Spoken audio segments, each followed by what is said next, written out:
This is a podcast from the BBC.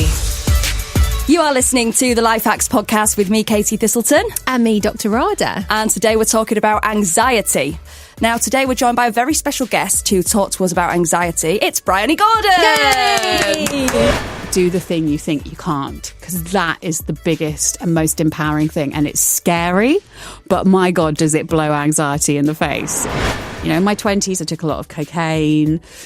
You know, I would have done anything to just not feel, you know, and it was always about on edge, feeling like I wanted to unzip my skin and like crawl out of it. I know. And when people say to me, oh, half the battle's getting out of the door some days, I'm like, no. It's not half the battle. It is the battle.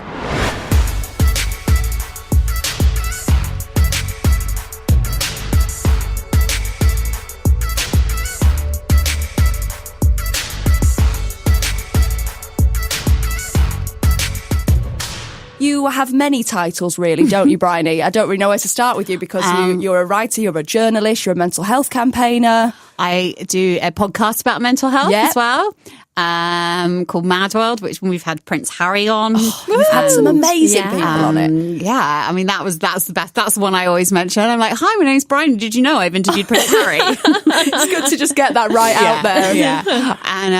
And I run a thing. I founded a thing called Mental Health Mates, which is like a walking and talking group for people who have mental health issues, so you can get together and walk and talk without fear of judgment, because we all, you know, 1 in 4 of us are going to have a mental health issue this year, and we all know that exercise and getting out is one of the only scientifically proven things that will help your mental health, that we know definitely.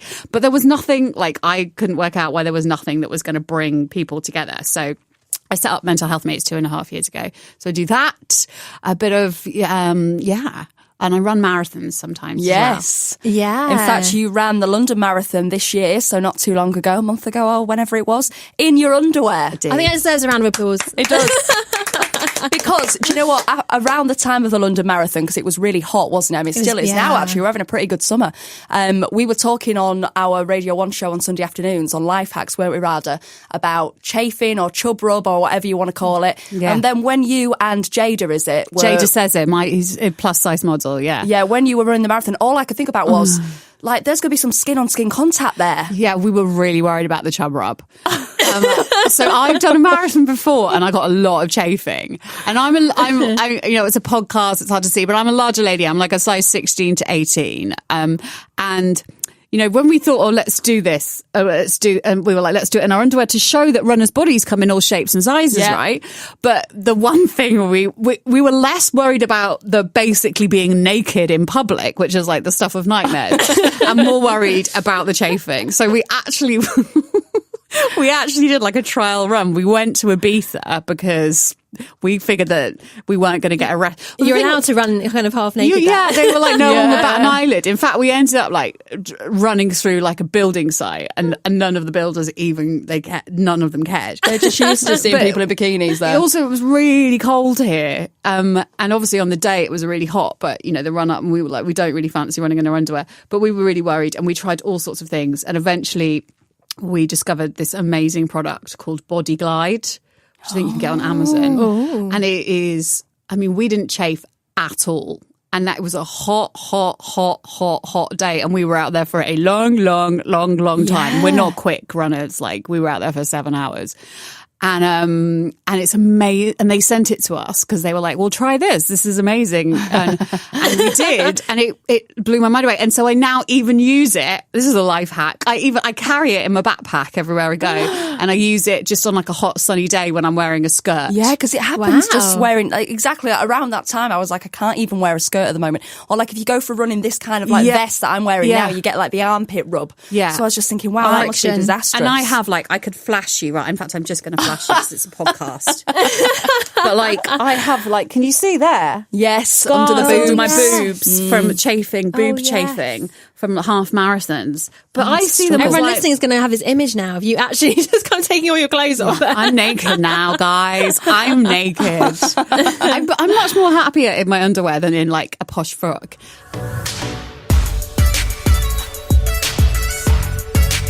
I mean, it wasn't sexy underwear. It was like sports. It was like a sports bra. It was functional. And run underwear. Runderwear. Love That's that. good. We were basically wearing Did what... you make that up? No, Or is that there an is actual actually term? there is actually a company that do non-chafing underwear called Runderwear. Wow. Yeah, they made we us... must stay at this point. There's other non-chafing underwear products available, but Probably they've not, got to be the fair. best name. But you know, like elites wear that stuff, so why couldn't we? To be fair, I Absolutely. mean, what you're wearing, I mean, lots of like, you know, your more sort of posy people at the gym will wear tiny little hot pants and tiny little crop tops. It was not any different to that.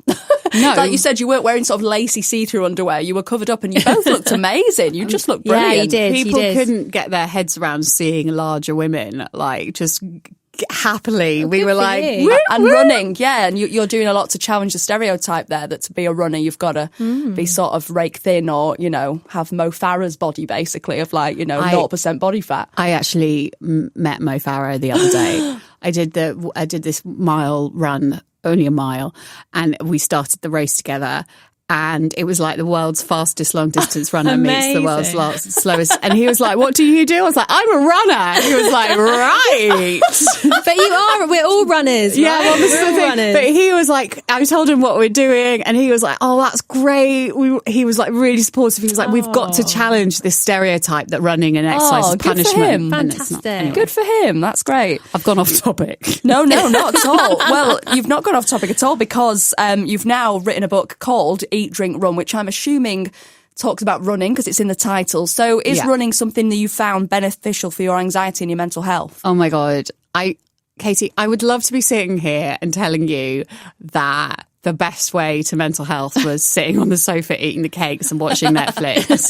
I would love you to tell me that as well. I tried for years. Like, can I say this? Like, I am in recovery from drug addiction and alcoholism. And, you know, I really, really hated the idea whenever someone was like, what do you have to do for good mental health? So when I was 12, I got obsessive compulsive disorder really badly, couldn't leave the house. And, you know, I think like most of us know, like mental illness, like any illness, is incredibly treatable if caught early. So, for example, if any of us were going to got a diagnosis of diabetes type 2 today, and we adapted our diets and we exercised and we took the medication, we probably live pretty long and healthy lives. But if we didn't, we might end up having our foot amputated. Yeah. You know, that's the kind of, and it's the same with mental illness. So what was an anxiety thing kind of snowballed over the years. And, you know, so I drank a lot to try and I tried all these coping mechanisms for my anxiety,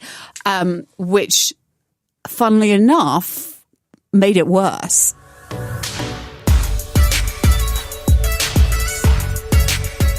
Running for me, I'm not a fast runner. I'm not even a particularly good runner, but I am a runner, and it's changed my life. And when I'm feeling anxious, it does shift my energy. And I don't know about you guys, like I don't ever really want to go for a run. No, like never. I assume when I see people out in parks, I'm like, they're weird. Like they want to do this. Yeah. They're choosing to do this. Yeah. But actually, what I realised, and which nobody tells you, is that nobody wants to go for a run. Nobody wants to go for a run. But here's the thing. I've never regretted going for a run. Yeah, Ever. people say that, and it's very true. People say you never regret a workout, and it's true. I've never regretted one. No, it doesn't. It doesn't have to be running. It can be anything. Yeah. Like my book, although it's about my journey. Like 18 months ago, I was 16.5 stone, couldn't run for a bus. You know, really unfit and unhealthy, and in a really bad way mentally. And now I've run 2 marathons. Madness. And what it really is saying that, and I think this is the biggest life hack that I've learned for anxiety. Is it's saying, do the thing you think you can't, because that is the biggest and most empowering thing. And it's scary, but my God, does it blow anxiety in the face. It really tells your anxiety to fuck off. You know, you kind of get that thing. And it's not really just about running. It's about anything. You know, it could be knitting. It could be learning, you know, all those things that you feel. You know, and I think doing something that you have told yourself historically you can't do is the most empowering thing and really helpful. And for a lot of us, I think and especially with exercise, the only thing standing in our way and the only obstacle is ourselves. Yeah, and telling us we don't want to do it. Our self-critics saying, you can't do that. People are going to laugh. Well, I think a lot of anxiety, certainly like for me, and I think for a lot of people, it comes from a place of us maybe not worrying that we're not good enough. So you're often worrying that maybe you're not good looking enough, or you're not slim enough, or you're not good enough at your job, or you're not a good enough mum or friend or sister or, whatever. So I think maybe like you say, like taking on a challenge of something you think you couldn't do and then being able to do it, that's going to give you a confidence boost, isn't it? What is the sort of science behind exercise for mental health, Rad? Or is it like medically proven that it makes us feel better? It is medically proven. It is scientifically proven. So what you were saying before about challenging yourself is because anxiety is based in fear, and fear is such a strong driver. I know that sounds like a really obvious statement, but when you think about why you're anxious, it's because we're frightened. We're frightened we may lose our job, or one of our family may get ill. We're frightened we can't cope. We're frightened we're not good enough. So actually what you said about challenging yourself in a kind of, when you're in the right frame of mind, when you've got the support around you to do those things you're frightened of, then leads that really positive cycle of enforcing, actually I can do it, empowering yourself and basically feeling like you can do it. But I mean, for me, exercise as well is it's the panacea for everything. It really does help, especially with anxiety. So when you exercise, you release endorphins, which are proven to help your stress levels.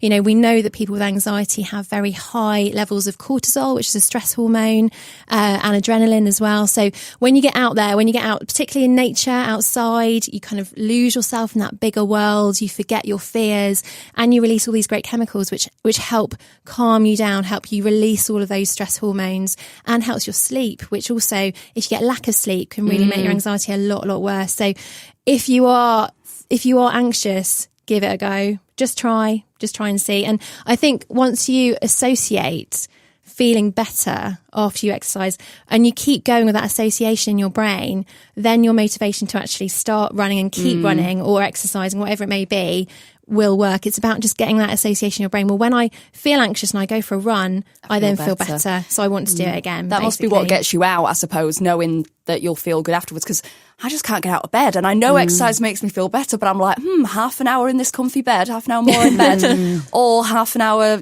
jumping around to an exercise DVD in my living room. Which one am I going to do? And I often choose the bed. Because, that feeling that keeps you in bed, is strong, isn't it? But again, it's also related to how anxious you are. I mean, obviously, when you perhaps have low-level anxiety, there is an element of choice. But obviously, when you have overwhelming anxiety or, severe anxiety, that may be more difficult. So obviously, there are other things that you can do to help branch you to get from that into the phase where you can make a better choice for yourself. That was what I was going to say. Like, I don't advocate that everyone immediately gets up and runs a marathon, because, but for me, some days, actually, someone said to me, that's going to be really hard running a marathon. And I was like, yeah, duh, that's why people do that. But it can be no harder. No way can it be any harder than the days when I haven't been able to get out of bed at all because of the crushing elephant of anxiety, or whichever animal you want to call it. Yeah. So like, I know. And when people say to me, half the battle's getting out of the door some days, I'm like, no.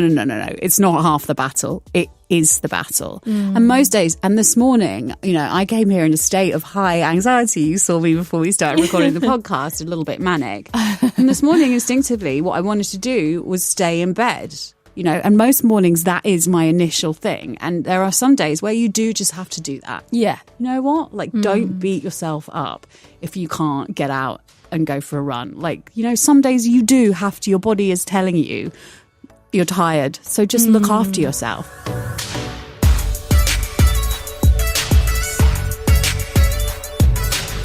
It's taking that first step. So even if you just go to, for example, sometimes I just force myself to go to like the corner shop and get a pint of milk or a newspaper or whatever. And it's just doing that little thing. And what's the worst that's going to happen? The worst that happens is that you don't like it, so you go back. Your bed's still there. Yes. What are your strategies for if things get worse? There's always a way to get yourself back into an environment where you feel safe, isn't there? Or tell someone that you're not feeling that great. Yeah. And having those sort of strategies and safety nets underneath you helps you then try and take those small steps, isn't it, to getting towards those goals that you're setting for yourself. Yeah. And having someone you can just call, and just go, I'm feeling this way. I mean, I have apps on my phone. I have an app called Calm, which I find really, really helpful, and it has kind of meditations, but really short ones, because I ain't that good at meditating. Yeah. Guess what? Who is? You know? I know, me neither. Yeah, I'm too impatient for it. But also just taking that moment and going, okay, I'm feeling this way, and just acknowledging the way you feel, you know, because we spend a lot of our time in total fucking fear of our feelings, you know. Well, that's the other thing, isn't it? Sometimes you become worried about being anxious or worried about worrying, and that in itself mad at can cause yourself. problems. People get quite angry at themselves for being worried or being upset about things. And I suppose it's about remembering.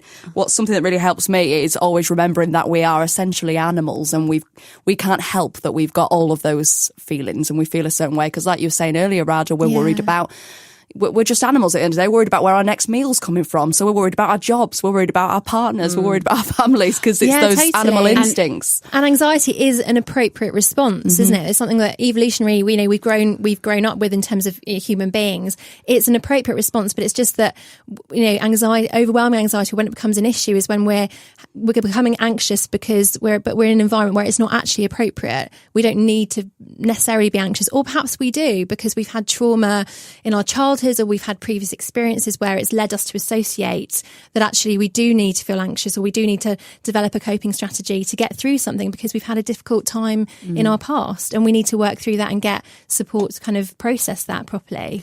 And it was really interesting what you just said there, Katie, about like we're just animals and we just want to know where our next meal is. Okay, so the most basic things I found are things like keeping myself fed. So 3 meals a day, right? Because I can really live on adrenaline, and you know, adrenaline is not helping my anxiety to get better. No. I can live on 5 cups of coffee, or, you know, I don't know, I see people walking around with like Red Bulls or energy drinks, you know, like actually that really basic thing. And it sounds really boring again. It's like, are you drinking enough water? Are you eating enough food? You know, like, and stop taking more and more caffeine in because it's going to make things worse. Absolutely. Yeah. And also, you know, the other thing which I found to my detriment is alcohol is, you know, if you're the kind of person that can just have one, then great. You know, if you can just have a couple, that's fine. I was never that person. I just wanted complete oblivion. Like if you said to me today, oh, Dr. Radu, you said, oh, we've come up with this pill and it'll enable you to just have 1 or 2 drinks, you won't ever want more, I'd be like, not interested. Well, actually, Bryony, I've got one in my pocket now. But I always wanted oblivion, and I think that's what a lot of us drink for. We just want to forget the shit that's going on in our lives. But of course that works for a moment, and then you know, and then there's the next day when it makes it worse. It is a depressive, isn't it, Raj? Am I right in saying that? Because I mean, I really feel it on a hangover. Like, not only do you just feel rubbish because you feel poorly and you've got no energy, but like everything just seems worse the day after a hangover, like a day after a drinking. Me and my boyfriend always say, you always feel like you've done something wrong the night before, even if you haven't. Yes, we always have that true. Guilty feeling of like, what did I say? What did I do? Did I embarrass myself? Like, even if you know, even if you can remember everything, you're like, no, it was actually a perfectly lovely evening. You always feel like a worse person the day after drinking. That's true. Yeah, that's true. But that's because you've had poor sleep, you know, because of the alcohol. That's because your heart rate is high, which again kind of makes you feel anxious. Sometimes I feel like I'm going to have a heart attack on a hangover. Like, you know, like it's like that. Yeah, exactly. But I think what you were talking about before about coping strategies is really interesting because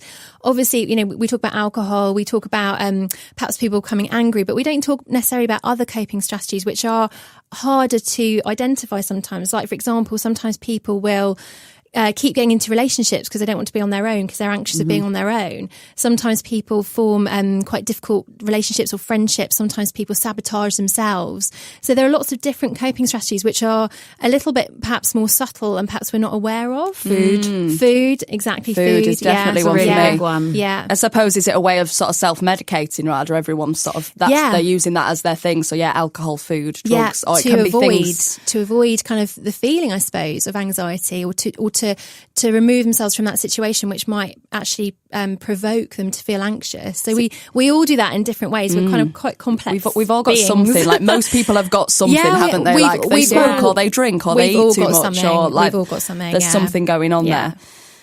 So tell us a little bit about your experience, Bryony, with drinking, if you don't mind. Do you go into that in the book as well, with it being eat, drink, run? Weirdly, I got sober. I mean, I wrote the book while I was in rehab, actually. Right, wow. So it was very much, for me, doing the marathon was kind of like, I knew it was almost like a last ditch attempt to cut down on my drinking. And I wasn't, my classic view of an alcoholic was someone, on a park bench, drank every day, poured vodka on their cornflakes, that kind of thing. And that was not me. So like, I didn't drink every day. I probably drank 3 or 4 times a week. I would only drink in the evening, so I wouldn't drink during the day. And I felt I was quite controlled, except of course, whenever I picked up a drink, the next stop was blackout or oblivion. Hey, I'm Riyadh. And I'm Alex. We've got a brand new podcast for you. But I'm not sure what we can actually say without getting fired. Unexpected fluids. Well, what we can say is that it's quite literally the warts and all of what really happens between the sheets, in the shower, maybe in the shed. Embarrassing stories of sex gone sideways. We're not here to judge. It was like Niagara Falls. Oh! I had to wipe my nose with a pair of his burgundy wipers. It's available now from the BBC iPlayer radio app. And from wherever you found this podcast.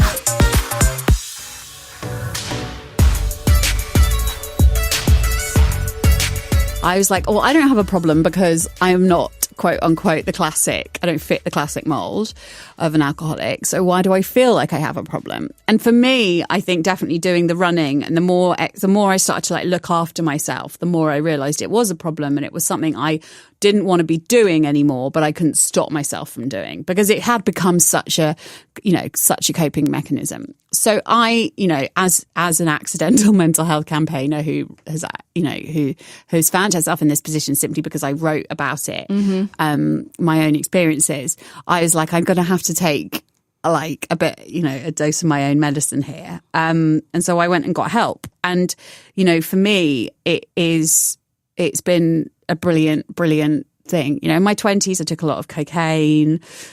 I would have done anything to just not feel, and it was always about, oh God, feeling kind of on edge, feeling like I wanted to unzip my skin and like crawl out of it and find someone else. I spent a lot of my time thinking about all the things I couldn't do. Like I couldn't with any confidence go up to a bloke in a bar. I couldn't attract the right kind of guys, and it had been like that. Or I couldn't be the kind of social butterfly at the center of the universe and everyone was like, oh, Bryony, that I didn't feel like that. And then, but it was always, as a child, I was like, I was thinking about how my body couldn't get me onto the netball A team and I couldn't do a handstand. And even as a woman, when I had my child, I was like, I ended up having an emergency C-section. And I'm like, I can't even give birth right. And I realized my mindset was so kind of negative. And it was like, well, what can I do? What can I do? And, it turns out I can do quite a lot when I've cleared the booze out of the way, and it's fucking hard. Like I'm not going to say, but most worthwhile things are, of course. But, it has made a huge difference to my anxiety. I mean, a massive, massive, massive difference.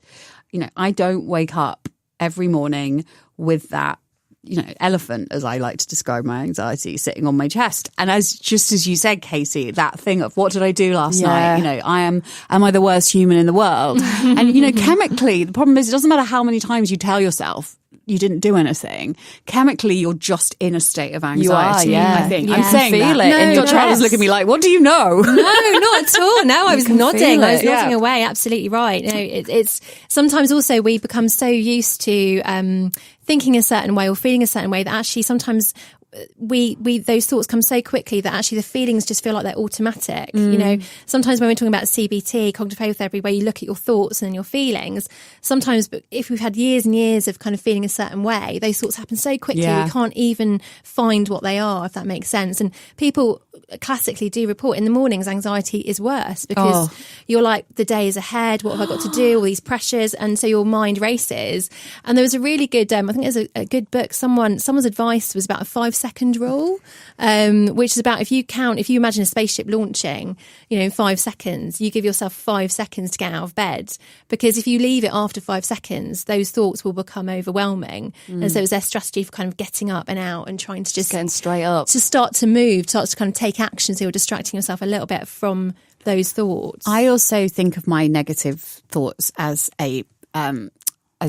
an evil person. So I call my all my intrusive thoughts and my obsessive compulsive thoughts Jareth the Goblin King. Like Labyrinth, which is like Labyrinth. It's amazing old 80s movie that had David Bowie in it. It's this, Go on, Bryony, sing it. Sing some songs. Go on, you know you want to. What's that? You remind me of the Babe. What Babe? Anyway, the Babe with the power. Is that it? Yeah. But anyway, David Bowie played this evil Jareth the Goblin King, and he wore like tight silver trousers. And I remember as a kid, he was evil, but ever so slightly enticing. And feathers. But that was what I felt my mental illness was, and my intrusive thoughts were. I knew they were bad, but I listened to them. I'm like, why am I listening to you?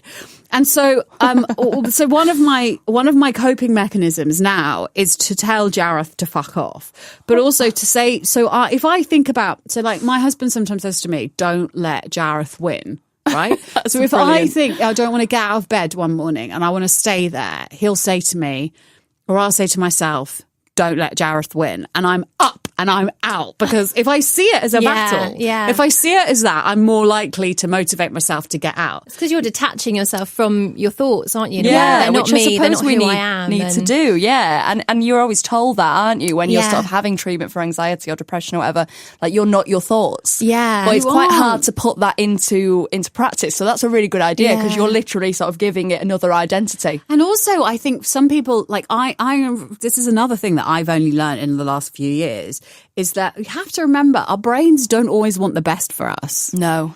Our brains are very random. Things just come into our brains, and we think we have control over them. We think that we've created those thoughts. We don't. They're automatic sometimes. They just come, and you don't know where they've come from. Yeah. And unless you realise that actually you're not necessarily creating them, it's very hard to detach from them. But what you're saying about that film, there's a really interesting line in that film, which is from Sarah.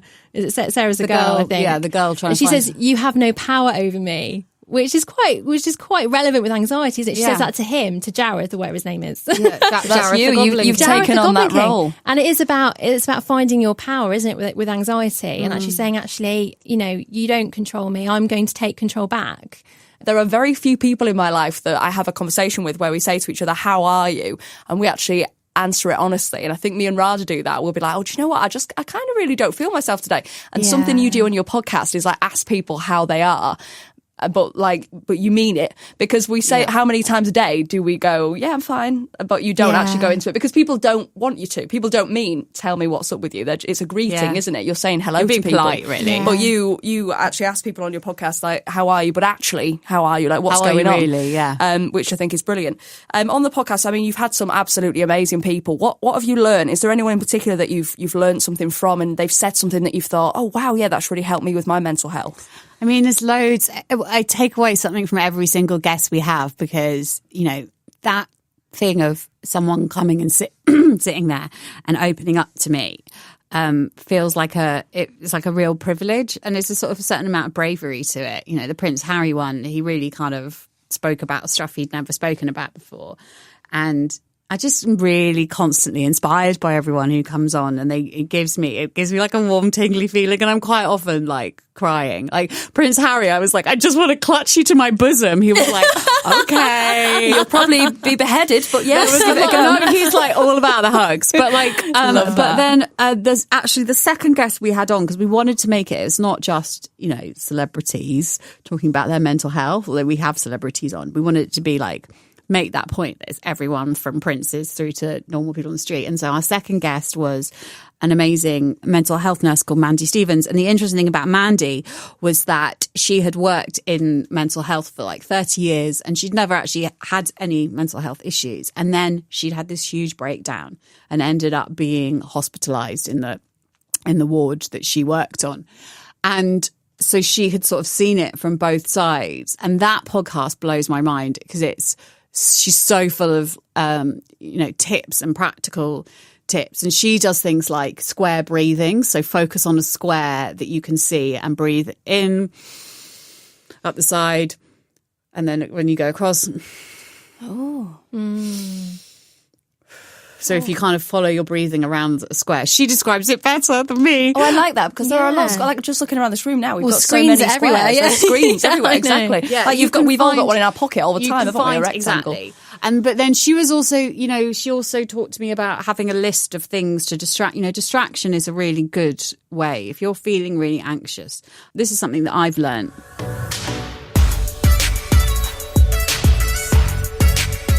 If you feel really inside your own head and stuck, like go and try and help someone. Like it could just be that you go down and say to your mum, do you want me to help you do the washing up? Or I find if I'm on the street and you see someone hobbling along and like, do you want me to help? Or just it could be anything as small as that. Do you want me to help clear up? Shall I do that? Because it really helps get you out of your head. Yeah, it takes you out of yourself. In like Alcoholics Anonymous, they call it doing service. So that you make the tea, you greet people on the doors to make people, and it does really help, and it connects you to people. And that's a really simple little life hack that I try and do, even if I'm not feeling anxious, is just to kind of put that positivity out there, because it comes back to you. Yeah, that's nice. So if you see a woman struggling on the tube with a buggy, I did that the other day though, and I was too weak to carry the buggy. It was a bit embarrassing. It was like a big twin buggy. I was like, sorry. It's the intention that counts. But it can be like, go and say, Mum, do you want me to help you? Or sit, to your like, do you want a cup of tea? Or totally just asking someone how they are. Yeah. Yeah. Rad, let's talk a little bit more about those kind of like techniques that you can use, like the square. I really like the square. I'd never heard of that one before, but I'm going to try that one out now, because I always struggled when I had anxiety to do the focusing on your breathing, because that to me would stress me out more. Oh my God. Because I'd think about my breath and then I'd be like, I'm not breathing. I think I'm having a heart attack. So actually what I have to do is just walk away and do something, like you said, like do something with my hands, like go and completely take myself out of the situation. Because if I just sit there or lie there and think about my breath, I'm like, I don't think I'm breathing properly. So what are some of the techniques? I know that some people like have a rubber band on their arm or think about focusing their feet on the floor. There's loads, aren't there? Yeah, there are. And you're right. Different things work for different people. And also different things work for one person at different times in their anxiety. So, for example, if you're feeling acutely anxious, like you're on the verge of a panic attack or you're having a panic attack, then breathing is really, really important. And one thing that really, really helps, because we know that when you breathe deeply, especially when you breathe out, you activate the parasympathetic nervous system, which is like a brake on your system. So it actually stops, it kind of calms things down, it slows your heart rate. So for example, breathing, but maybe kind of breathing in for 4 seconds, breathing out for 6. So prolonging the out breath. Out for longer, aren't you? Exactly. My yoga teacher, look how poncy I sound. He taught me yoga's nose great. breathing. So breathing in through the nose, one nostril and then the other, and out through the mouth. But that really, I find that, because I'm just like you, Katie. Like if I start focusing on my breathing, I'm like practically, I feel like I can't breathe. Yes, I can't breathe. Because you get worried about getting breath I'm like, in. actually, don't you? have I always breathed like this? Or but that's the kind of like when I find myself doing it through my mouth, going. Whereas if I do it like I just did it then, it makes a massive difference.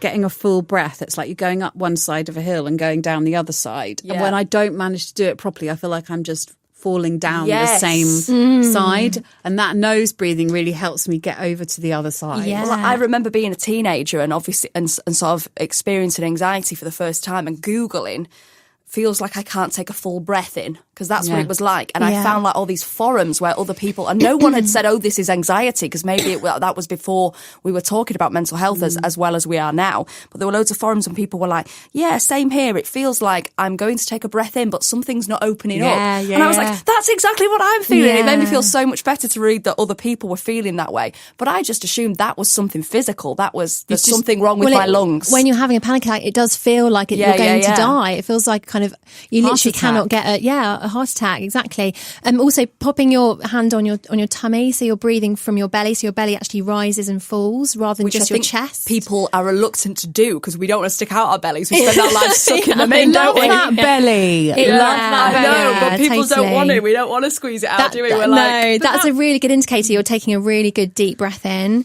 And also like grounding. So people kind of feeling your feet on the ground, feeling your bottom on the seat, going into, cold sometimes help, because when you're feeling very anxious, you can get very warm and very hot and sweaty.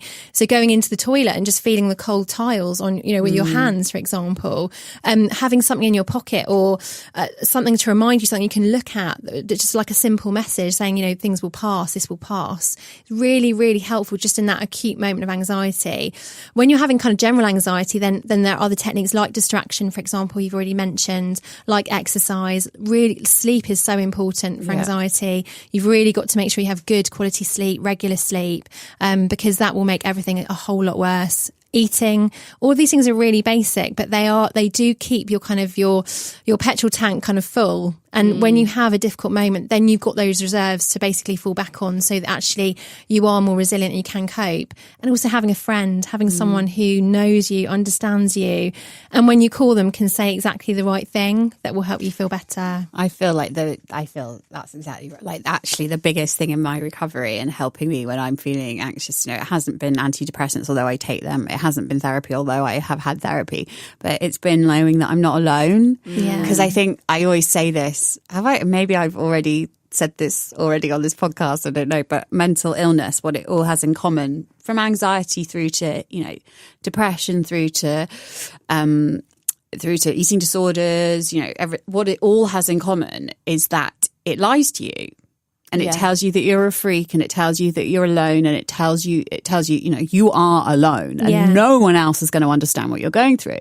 And that's just bullshit, and actually the moment that you blow a hole in that lie, it basically, mental illness thrives on a culture of silence. It's like an abuser, in that way. And the moment that you blow that open, you are on the road. You may not immediately be cured. You may never be cured, but you certainly have the tools. You start to get the tools. And, I think that it's that thing of getting, and it's, as you said, Dr. Ada, it's so difficult. It's so difficult when you're in acute anxiety and in a really bad place. It's like all very well us sitting here on this lovely day in this podcast studio. We've all managed to get here.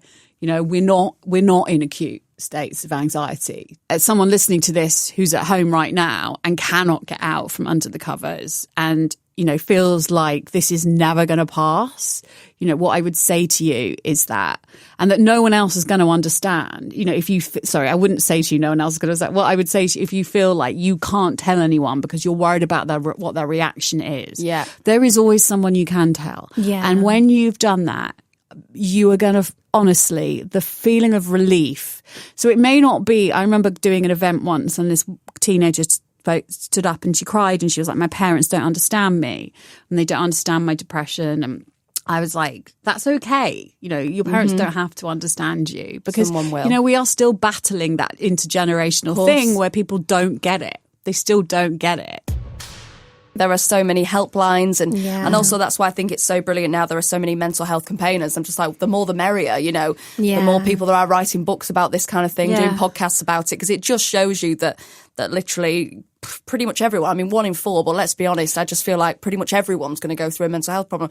We just don't openly talk about that. So if you go around and look at every single person, probably the way they are is for a reason, because they're just trying to get by. Everyone's just trying to get by and be happy, aren't they? Exactly. And feel safe. A lot of anxiety, I think, stems also from us not feeling safe, whether or not that's kind of physically or emotionally or in ourselves. It's all about kind of feeling safe in yourself. And however, that sounds very simple, but actually it becomes very complex. We make it complex. But actually, if we can just build those foundations of feeling safe, then, and sharing stories, we feel safer when someone tells us they've also had anxiety, because we feel safe.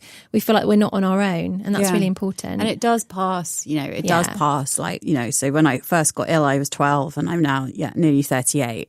And, there have been times when I haven't been able to leave the house, long periods of time, and where a minute feels like an hour and an hour feels like a day and a day feels like a month, and, and on and on and on and on, and you can't ever imagine a time when you're not feeling in this kind of horrible state. But there will be a time, you just got to hold on, and it's going to be okay. It will be okay. And the more we talk about this stuff, the better it makes the better we are, because, there is no other really, you can talk about all the hacks in the world. We can sit here and we've all got stuff, but really the only thing that we know, no one has ever got better from a mental health issue by keeping quiet about it. Yeah. No one ever. Yeah. You've got to talk about it. And I think, I really hope that one day we will, we won't talk about mental health and physical health. We'll just talk about health. So just as physical health spans everything from the common cold through to cancer and beyond, mental health spans everything from anxiety and worries through to, schizophrenia, psychosis and suicidal. And we need to talk about this stuff. We've seen this. Course. We're seeing this more and more. We've seen this twice this week with Kate Spade, Anthony Bourdain. Yeah, very people sad. who have killed themselves, and suicidal thoughts or other things we don't talk about. And lots of people have them. The last taboo. I've had them.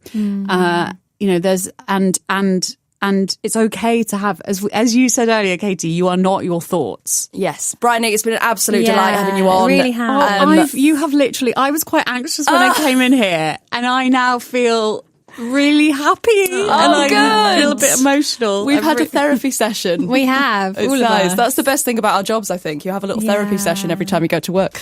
How can we get hold of your podcast? Presumably you can just download it wherever you would usually download your podcast, same as wherever anyone listening got this from. It should be there. Mad World, it's called. Mad World, lovely. And your book is out now, is it? Eat, Drink, Run? Yeah, get that on Amazon and, or in the shop. Excellent. I read Mad Girl and I really enjoyed it, so I'm looking forward to reading the new one. Oh, there's Audible as well. great. There's so many ways to read books nowadays. I know, it's modern times. Without your isn't it? eyes as well. I know, it's mad. It's magic. It's magic.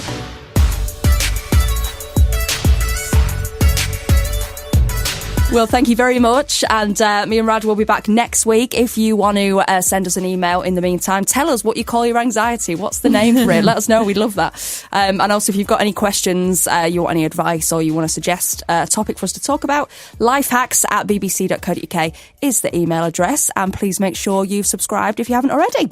We will see you next Tuesday.